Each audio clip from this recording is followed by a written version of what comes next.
Nah, ini kedua-duanya boleh. Di dalam kitab Taqriratus Sadidah itu dijelaskan. Jadi ada sholat witir itu terbagi menjadi dua. Ada yang disebut sholat witir wasl, ada sholat witir fasl. Nah, gini. Kalau gosok gigi di siang hari, boleh gak? Oke. Juga kalau misalnya muntah, membatalkan puasa gak? Satu-satu berarti ya? Satu-satu dulu berarti. Satu-satu dulu. Biar nggak ribet ini jawabnya, ntar lupa lagi saya bertanya. Baunya mulut orang yang berpuasa itu sebenarnya kata Nabi la khulufu fami shaim atyamu min tibil miski atau min rihil miski kalau nggak salah. Baunya orang yang berpuasa itu adalah lebih wangi daripada minyak misik. Sehingga bau ini bau yang dicintai oleh Allah. Tapi kadang bau yang dicintai oleh Allah ini kalau kita haha ke teman, oh bisa berantem. Iya, bisa berantem. Ustadz mau nanya dong. Assalamualaikum warahmatullahi wabarakatuh. Kembali lagi di Tanya Ustadz dengan suasana berbeda bersama Ustadz Fajrul Rahman. Kita pertama kali ya Ustadz di taman. Iya. Agak silau ini cuaca. Kemarin hujan terus. Lumayan cerah. Cuma sekarang panas ini, alhamdulillah. Langsung nih Ustadz. Sekarang episode 9. Episode ke-9. Pertanyaan dari netizen itu mengenai sholat witir saat yang pertama. Sholat witir biasanya itu 2 rakaat dulu, baru yang terakhir satu rakaat Ustadz. Nah kalau misalkan langsung 3 rakaat kayak sholat maghrib boleh nggak Ustadz? Oke, bismillah, alhamdulillah. Wassalatu wassalamu ala rasulillah wa ala alihi washabihi wa man walah la nabiyya ba'dahu ma ba'du. Pertanyaan ini mungkin sering timbul ya, karena memang di setiap masjid-masjid nggak semuanya sama. Terkadang ada orang yang sholat witirnya 2 rakaat, salam, kemudian 1 rakaat. Kemudian ada yang sholat witirnya 3 rakaat gitu ya. Nah, ini kedua-duanya boleh. Di dalam kitab Taqriratus Sadidah itu dijelaskan. Jadi ada sholat witir itu terbagi menjadi 2. Ada yang disebut sholat witir wasl, ada sholat witir fasl. Jadi kalau wasl itu bagaimana? Kalau wasl itu bersambung. Bersambung jadi sholat witirnya 3 rakaat. Karena kan bilangan witir itu kan paling ininya 3 rakaat, kemudian 5 rakaat, 7 rakaat sampai kepada 11 rakaat. Tapi kalau 1 rakaat makruh. Kelihatan buat malesnya. Minimal 3 ya. 1 rakaat itu makruh. Jadi makruh ya kelihatan males itu. Kalau 1 rakaat pelit banget gitu. Jadi minimal ya 3 lah. Ya, adnal kamal ya, 3. Jadi 3 rakaat itu nanti ada macam-macam. Di dalam kitab Taqrirat itu dibagikan, ada yang wasl, ada yang fasl. Kalau yang wasl itu bersambung. Jadi yang bersambung itu dia itu sholat 3 rakaat seperti sholat maghrib. 1 salam. Iya, 1 salam. Jadi 1 salam, dan ini bisa ada 2 variasi juga. Bukan 2 variasi atau 2 cara ya. Kalau variasi berarti gaya-gaya. Ada 2 cara. Cara yang pertama, waslnya ini sama seperti sholat maghrib. Jadi ada tahiyat sebelum 1 rakaat salam. Jadi di rakaat kedua itu tahiyat, kemudian berdiri lagi di rakaat ketiga, kemudian setelah rakaat ketiga dia salam. Ini cara yang pertama. Kemudian cara yang kedua dalam bagian wasl ini, bagian yang pertama, yaitu tasyahudnya hanya di rakaat terakhir. Jadi hanya di rakaat terakhir aja. Jadi rakaat pertama, kemudian rakaat kedua tanpa ada tasyahud, kemudian rakaat terakhir dia tasyahud. Kemudian setelah itu salam. Nah ini bagian yang pertama, itu disebutnya wasl. Ada yang kedua, bagian yang kedua yaitu fasl. Kalau fasl ini sama seperti yang dilakukan di pesantren Ummul Qura. Jadi pesantren Ummul Qura kan ini 2 rakaat salam, kemudian setelah itu ditambah 1 rakaat. Setelah 1 rakaat baru setelah itu salam. Ya. Cuma bedanya paling usolli sunnatal witri, kalau yang 2 rakaat itu sholatan minal witri. Jadi beda minal witri dengan witri. Kalau minal witri bagian daripada witir. 2, kalau witirnya 3, 2 bagian daripada witir. Nah, nanti di akhirnya usolli sunnatal witri, karena memang sudah ganjil bilangannya gitu. Jadi sehingga sering ada pertanyaan, kan Ustadz 2 bukan witir. Iya, kan kita niatnya usolli sunnatan minal witri. Bagian daripada witir. Iya. Bagian daripada witir gitu. Jadi bukan usolli sunnatal witri. Kalau yang 1 rakaat terakhir nanti usolli sunnatal witri. Nah, di bagian yang kedua ini para ulama menganjurkan lebih baik sebagian ulama menganjurkan lebih baik seperti ini. Kenapa tidak dilakukan dengan cara wasal? Dengan alasan supaya tidak menyamai seperti sholat maghrib. Sholat maghrib itu kan 3 rakaat, kemudian 2 di rakaat kedua tasyahud, kemudian rakaat yang ketiga itu witir. Supaya tidak menyerupai dengan sholat maghrib, maka bagian yang kedua ini dianjurkan. Gitu. Mungkin kesimpulannya boleh ya? Boleh. Jadi mau 2 rakaat kemudian ditambah 1, formasi 2-1 boleh, atau 3 pun boleh. Iya. Mau yang mana pun boleh, silahkan. Nggak jadi masalah gitu. Tapi mau yang 2-1 ya silahkan, mau yang 3 pun silahkan. Tadi yang 3 juga caranya ada 2. Mau yang 3 1 tasyahud atau yang 3 2 tasyahud. Seperti sholat maghrib. Seperti sholat maghrib gitu. Mau nanya? Kalau kan biasa ya orang puasa tuh mulutnya bau kan. Iya. Ente dong. Banyak orang kan. Terus gini. Kalau gosok gigi di siang hari boleh gak? Oke. Juga kalau misalnya muntah ngebatalin puasa gak? Satu-satu berarti ya. Satu-satu dulu berarti. Satu-satu dulu. Biar nggak ribet ini jawabnya. Ntar lupa lagi saya pertanyaan.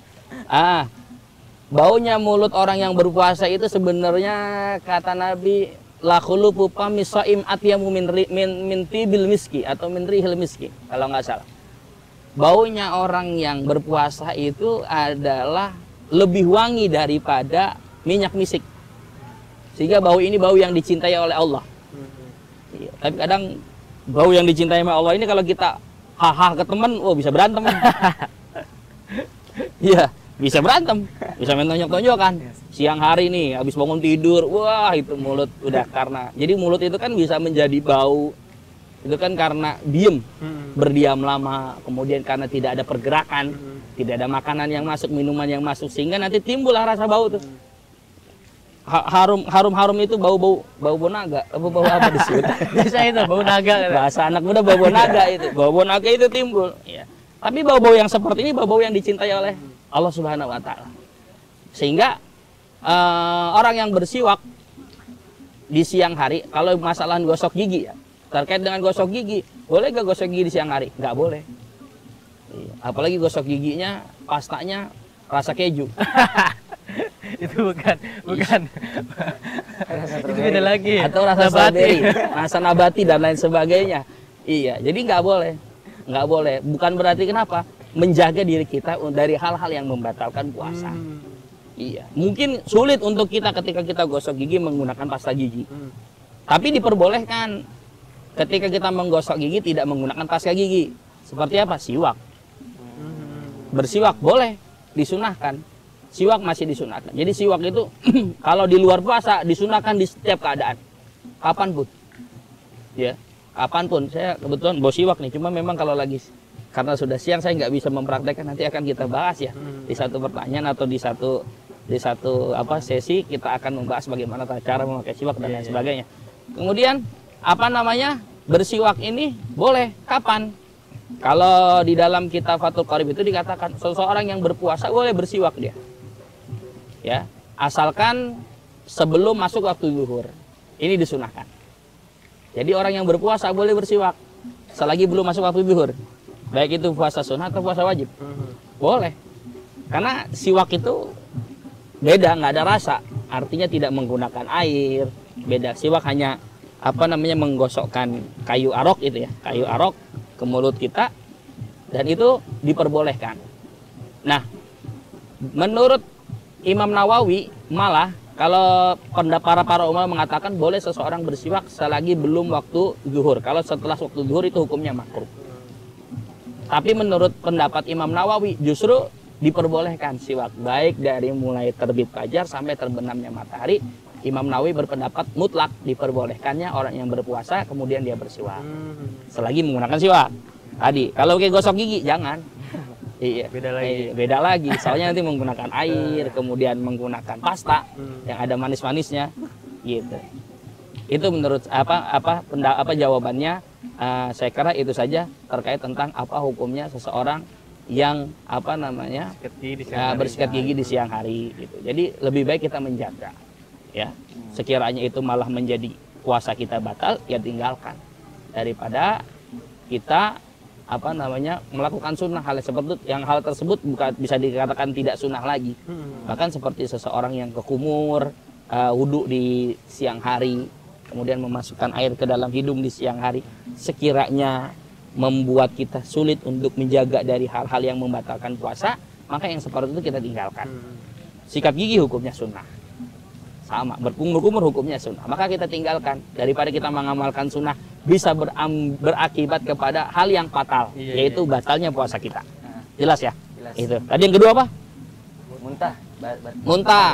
Seseorang yang muntah di dalam hal-hal yang membatalkan puasa. Orang yang di antara hal yang membatalkan puasa adalah ta'amudul qai'i, sengaja. Jadi muntah yang bagaimana yang membatalkan puasa? Muntah yang disengaja. Sengaja gitu. Lagi tiba nggak apa-apa, tangan kita masih ke dalam gitu. Biar muntah ya. Biar muntah. Nah, kalau seandainya tidak disengaja maka tidak membatalkan. Iya, selagi ketika muntah keluar nggak ditelan lagi tuh muntah. Iya. Kan muntah suatu hal yang masuk dari dalam perut. Dari perut ya kan. Kemudian dia keluar. Kemudian kalau ditelan lagi batal. Masukkan lagi ke dalam gitu. Kalau seandainya muntah yang disengaja, kalau muntah yang tidak sengaja maka tidak jadi masalah. Kan kalau dalam perjalanan lebih baiknya nggak usah puasa kan, musafir. Kalau perjalanannya jauh, tapi kalau perjalanan yang dekat ya tetap biasa diwajibkan berpuasa. Tapi musafir harus ganti juga kan? Tetap wajib mengganti puasa. Kan paman sahida minkum musyarafan yasum wa in kana minkum maridun aw ala safarin fa iddatum min ayyamin ukhra. Bagi siapa mereka yang bersafar, ya maka dia harus mengganti pada hari-hari yang lainnya. Kapan? Nanti setelah Lebaran, gitu. Wajib diganti bagi orang yang musafir. Ya, makanya kalau seandainya di dalam keadaan perjalanan jauh sekiranya menjadi muntah puasanya, maka lebih baik kita berbuka saja daripada kita berpuasa. Bahkan Allah Subhanahu wa taala berfirman, yuridullahu bikumul yusra wa la yuridu bikumul usra. Allah lebih cinta kepada kita, menginginkan kita kemudahan, ngapain yang susah. Ya, kalau ada yang mudah, ngapain yang susah? Jangan dibalik kaidahnya. Kalau ada yang susah, ngapain yang gampang? Gitu. Itu menurut saya. Lim, gimana? Karena ada pertanyaan tuh. Ada pertanyaan sedikit nih, Sat. Ya. Kan banyak dari kalangan pemuda, itu biasanya kalau habis tarawih tuh kadang kalau malam tuh begadang, Sat. Begadang. Main HP. Tapi HP-nya miring nggak? Iya, Sat. Iya. Pasti itu, Sat. Bukan topi doang sih. Komunitas HP miring. Iya, Sat.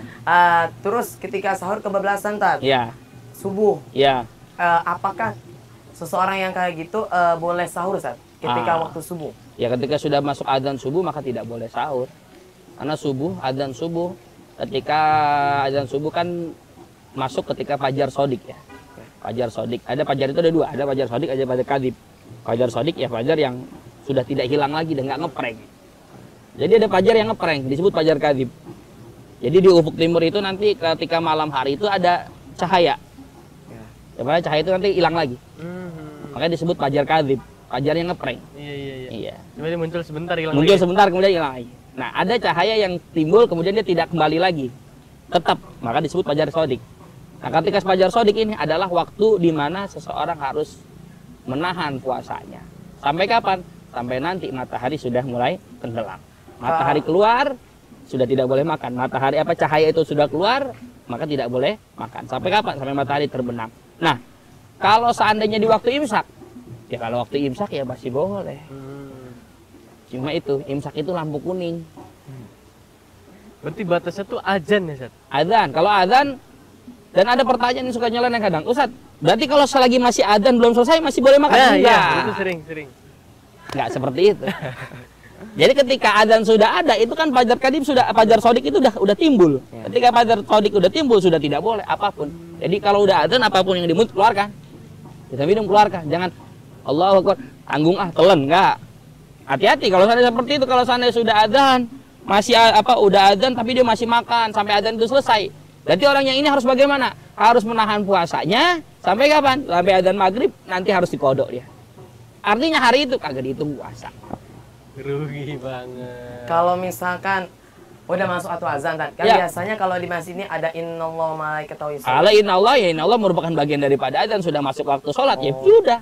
Sudah berarti sudah masuk waktu puasa. Ya, sudah masuk waktu puasa. Meskipun tetek blendung gitu. Beduk kan?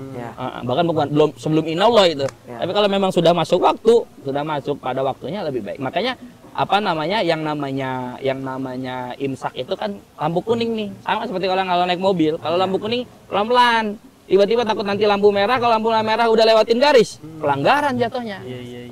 Sama seperti jadi lebih itu. baik imsak udah beres. Imsak udah harus bertahan pelan-pelan. Kalau memang mau ini siap hati-hati, harus berhati-hati. Gitu. Oke Sobat Oke, pada sore hari ini kita udah membahas lumayan banyak juga ya. Ya. Mulai dari tadi mengenai witir, kemudian gosok gigi di siang hari, sahur pas azan juga. Azan. Nah, buat Sobat Oke yang masih penasaran sama hal-hal yang lain mengenai seputar Ramadan, bisa langsung tanya DM Instagram ke Uki TV, PM Uki, atau langsung ke Ustadz Fajrul Rahman. Nah, episode 9 kita cukupkan pada sore ini Guru. Lapar kayaknya udah. Ini lagi kurang enak badan ya, keluar bintang dia. Fokusnya kurang nih. Cepet sehat. Amin. Udah gitu ukianya menggiurkan di depan kita ya. Yang biasanya kita nikmati pada saat ini kayaknya menjadi haram ukia. Kapan ukia haram? Sebelum azan maghrib. Kebetulan di cahaya ilahi ngarang ke sini. Ini sini adem sini doang nih. Jadi buat Sobat Uki, nah, jangan lupa langsung aja DM yang mau tanya. Kita lanjut nanti episode 10 ya, Guru. Ya. Wassalamualaikum warahmatullahi wabarakatuh. Waalaikumsalam.